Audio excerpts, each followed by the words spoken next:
بسم اللہ الرحمن الرحیم۔ دوستو، آج 6 دسمبر ہے، ہندوستان کی تاریخ کا وہ سیاہ ترین دن جسے ہم کبھی بھلا نہیں سکتے، کیونکہ یہی وہ تاریخ تھی سن 1992 میں جب ہماری بابری مسجد کو کچھ گنڈوں نے، آتنکوادیوں نے اور ایک بھیڑ نے شہید کر دیا۔ اس کے بعد 9 نومبر 2019 میں تمام ثبوتوں اور گواہوں کے ہوتے ہوئے ہمارے حق میں فیصلہ نہیں کیا گیا، بلکہ انہی لوگوں کے حق میں فیصلہ کیا گیا جنہوں نے بابری مسجد کو ڈھایا تھا۔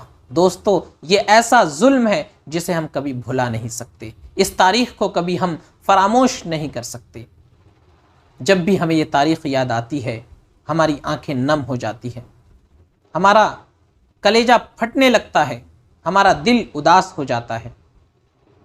اسی کو سامنے رکھتے ہوئے میں نے ایک شعر کہا کہ آنکھ یوں ابل رہی ہے گویا سمندر ہے، آنکھ یوں ابل رہی ہے گویا سمندر ہے، سامنے میری نگاہوں کے سیاہ منظر ہے، اور میں نے سوچا سلطان آخر ماجرا کیا ہے، میں نے سوچا سلطان آخر ماجرا کیا ہے، دل سے صدا آئی دوست آج 6 دسمبر ہے۔ تو دوستو، آج وہی تاریخ ہے جس کو ہم بلیک ڈے کے نام سے ہمیشہ یاد رکھیں گے، کبھی اس کو بھول نہیں سکتے۔ اپنی آنے والی نسلوں کو بھی بتائیں گے کہ کس طریقے سے اس تاریخ میں ہماری تاریخی اور عظیم بابری مسجد کو کچھ گنڈوں نے شہید کر دیا تھا، اور پھر طاقت کے بلبوتے پر فیصلہ بھی انہی لوگوں کے حق میں دیا گیا۔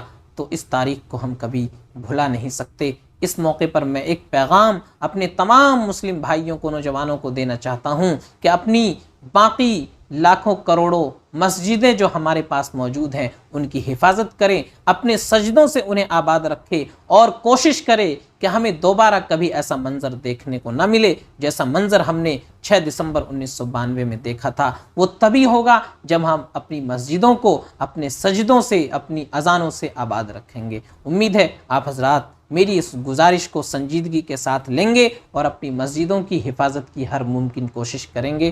بہت بہت شکریہ۔